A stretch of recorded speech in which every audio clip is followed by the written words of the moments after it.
have you ever felt like you're just at war with yourself? Like one part of you is desperately trying to move forward to build a better life, but another part keeps pulling you right back into those same old familiar patterns. Well, in this explainer, we're going to dive deep into the architecture of your identity. We're going to reveal the invisible blueprint that's been shaping who you are. And more importantly, we're going to hand you the tools to become your own architect. Let's start by uncovering the plan that's been running your life on autopilot. All right, let's start with a foundational truth, a statement that really underpins everything we're about to explore. The most fundamental scaffolding of your adult personality, including your relational patterns and your core emotional self-worth, is established implicitly and irrevocably by survival needs before you possess the cognitive capacity for conscious choice. Just let that sink in for a moment. The very core of who you are was wired into your nervous system before you could think, speak, or choose. We're going to show you not only how this invisible foundation dictates your adult life, but also how you can finally take the controls. So why does it so often feel like we're completely stuck, right? Like we're running on a treadmill we can't get off of, repeating the same mistakes no matter how hard we try? Here's the thing. The answer isn't a lack of willpower. It's not some character flaw. It's a conflict. It's a fundamental mismatch between two different operating systems that are running inside your mind at the exact same time. This slide just lays it out so perfectly. You've got these two competing forces inside you. On one side, you've got the unconscious pilot. This is that deep, survival-driven part of you that was formed way back in infancy. It governs your gut reactions, your emotions. It's that immediate flash of anxiety you feel, or that gut instinct that you just can't trust someone. Then on the other side, you have the conscious storyteller. That's the logical, goal-setting part of you that creates the story of who you think you are. It's the voice in your head that says, I'm going to get that promotion, or I want a healthy relationship. The real struggle, the friction, begins when the pilot's ancient flight plan completely clashes with the storyteller's brand new destination. And what does this internal battle feel like in real life? Well, it probably feels a lot like this. It's that chronic sense of being a fake, like you're just playing a role and you're terrified of being found out. It's that classic imposter syndrome, where no matter how much you achieve, you can't silence that inner voice telling you that you don't belong. It's that baffling, frustrating pattern of self-sabotage, where you just destroy good things for reasons you can't even explain to yourself. It's that nagging fear that you're living a lie. This isn't you failing. This is the predictable, painful outcome of a system in conflict. Psychologists actually have a name for the source of this pain, the identity gap. It's that painful chasm between your actual self, the person your automated, implicit behaviors make you, and your ideal self, the person your conscious mind thinks you should be. This gap creates this intense static in your brain called cognitive dissonance. It's that deeply uncomfortable feeling you get when your actions and your beliefs just don't line up. And your brain, well, it will do almost anything to close that gap, even if it means sabotaging your goals just to go back to the old familiar story. And this right here, this gets to the very heart of the paradox. When you fall back into those old habits, when you self-sabotage, you aren't failing because you're not trying hard enough. You are actually succeeding at a very old and very powerful mission, maintaining the survival blueprint that was written into your nervous system when you were a baby. Your brain is just running its original programming. It's a program that was designed to keep you safe in an environment that, honestly, probably doesn't even exist anymore. Understanding this one simple fact changes everything. It shifts the entire frame from self-blame to self-awareness. Okay, so if we want to change, we first need a map. We need to understand how this internal architecture was built in the first place. You see, your identity isn't something that just randomly happens to you. It's a systematic process of construction. And once you see the stages, you can start to see where your own structure might need a little renovation. So let's pull out the blueprint and see exactly how this whole thing is built, piece by piece. Our identity gets built in these really predictable stages, a lot like a house. From the moment you're born to about age 3, the deep, unseen foundation is poured. Then, through childhood, your mind starts building the framework and the stories that make it all feel like home.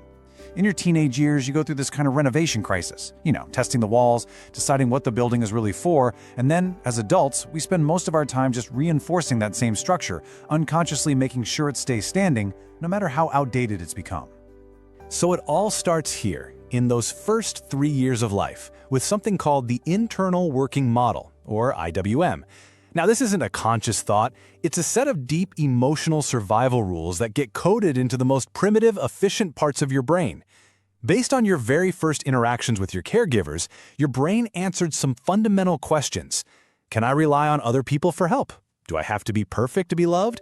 Is it safe to be vulnerable? This becomes the emotional rule book you were given before you could even read. And this IWM becomes the software that runs your relationships on autopilot for the rest of your life. Then, as our conscious mind starts to develop, this other part of our brain, the prefrontal cortex, or PFC, comes online. And its main job is to be the storyteller. It watches all the automatic reactions and emotions that are generated by that deep IWM, and it builds a story to explain them. So if your deep IWM makes you avoid intimacy, your PFC might write a story that says, "Oh, I'm just a really independent person who doesn't need anyone." The key here is that the story often comes after the feeling. Your conscious mind basically acts like a press secretary trying to justify the actions of the unconscious president just to create the illusion of a single unified self. And this is the final lock that keeps the entire system stuck in place: self-verification. Once your brain has a stable story about who you are, whether that's "I'm a hard worker" or "I'm just unlucky in love," it will unconsciously work to prove that story true. It'll filter your reality, pay more attention to evidence that confirms the story, and even seek out people or situations that treat you in those familiar ways. Why? Because to your brain, the certainty of a familiar identity, even a painful one, feels so much safer than the uncertainty of changing it. Now, this might all sound pretty frustrating, right? Like we're just doomed to repeat the past forever, but there's a deep, powerful logic behind why our brains do this. Your brain isn't trying to make you miserable, it's trying to keep you alive, and, just as important, it's trying to be efficient. Understanding this logic is the secret to working with your brain instead of constantly fighting against it. Okay, so the first principle is simple: energy efficiency. Your brain is the most energy-hungry organ in your body, and it is obsessed with saving power. The implicit system, the one running your old habits and reactions, is like a well-worn path through a forest. It's fast, it's automatic, and it takes almost no energy to travel. The explicit system, your conscious mind, is like trying to hack a brand new path through a dense jungle with a machete. It's slow, it's deliberate, and it burns a ton of cognitive fuel. So whenever it has a choice, your brain will default to the low-energy autopilot. Your old patterns aren't just habits, they're the path of least neurological resistance. And this leads us to one of the most painful and confusing things we do as humans. Why do we mess things up right when they start going well? You land that dream job, and you start showing up late. You find a secure, loving relationship, and you pick a fight over nothing. You finally start making progress on a goal, and you lose all your motivation. What on earth is going on here? The answer is a principle called cognitive consistency. Your brain's absolute prime directive is to maintain a stable, consistent sense of self. So when your new reality starts to contradict your old identity script, like you find a loving partner but your deep script says, "I am unworthy of love," it triggers this unbearable internal alarm. Your brain will resolve this conflict not by updating the deep old script, but by sabotaging the new reality to make it fit the old story. It actually prefers the familiar pain of being unworthy to the terrifying uncertainty of becoming someone new. Okay, so we've mapped the architecture and we get the brain survival logic. That's the diagnosis. But it is not your destiny. The implicit foundation might be set, but your identity is not fixed. We can consciously and deliberately renovate it. So let's pick up the tools and walk through the renovation plan. The process of changing these deep patterns is called schema revision, and it involves 3 really deliberate steps. First, we have to map the invisible rule that's running the whole show. Second, we have to intentionally create new experiences that challenge and contradict that old rule. And third, we have to consciously write a new story about what those new experiences mean. This isn't about waiting around for some big epiphany. It's about deliberately doing the work. Let's start with step 1, mapping the implicit rule. Think of this like an audit of your internal working model. You look at a painful pattern in your life and you ask yourself, what's the if-then statement running this program? For instance, you might uncover a rule like, if I show neediness, then I will be abandoned. Now, the key here is not to judge that rule, but to reframe it with compassion. You have to be able to say to yourself, this rule was a brilliant survival strategy for a little kid in a specific environment. It kept me safe back then, but it's outdated and it no longer serves the adult I am today. Step 2 is where the rubber really meets the road. It's called strategic exposure. You have to intentionally act in ways that violate the old rule, but you do it in small, safe, manageable ways. What you're doing is generating new data for your brain. So if your rule is showing neediness is dangerous, you have to create these tiny, safe experiences of being needy and actually surviving. You could ask a trusted partner for help with something small. You could voice a personal need in a low-stakes situation with a friend. These small, deliberate actions can create profound neurological change. You're giving your emotional brain new, corrective evidence that the world has changed. And now, this final step is what makes the change stick.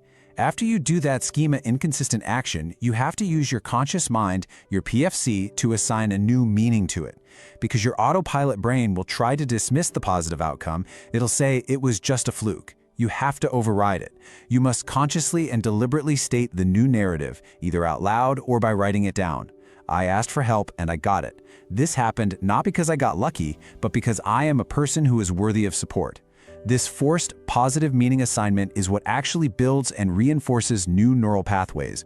You are actively re-encoding your identity, one experience at a time. As we start to bring this to a close, let's just zoom out for a second. Understanding this process does so much more than just help us fix our problems. It offers a fundamentally new and empowering way to think about who we are and who we can become. It's the profound shift from being a character in a story that was written for you a long time ago to finally picking up the pen and becoming the author of your next chapter. If you take just one thing away from our time together today, let it be this. You are not some fixed, mysterious entity that you have to spend your entire life finding. You are not a mystery to be solved. You are a narrative waiting to be revised. Your identity isn't something you discover like a hidden treasure. It's something you build. And because of that, it's something you can always choose to edit and rebuild. So, the real work isn't about changing jobs or moving to a new city or finding a new partner. That's all just changing the scenery for the same old play. The work of true self-discovery is an internal excavation. It's about having the courage to confront and update the invisible, outdated rules that are quietly running your heart. It's about renovating the architecture from the inside out. And so we end with this thought. Your brain is a powerful confirmation machine. It's wired to prove your past true, over and over and over again.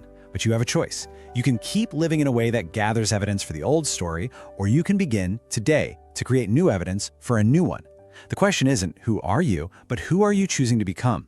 Because your freedom, it begins the moment you stop proving the past true.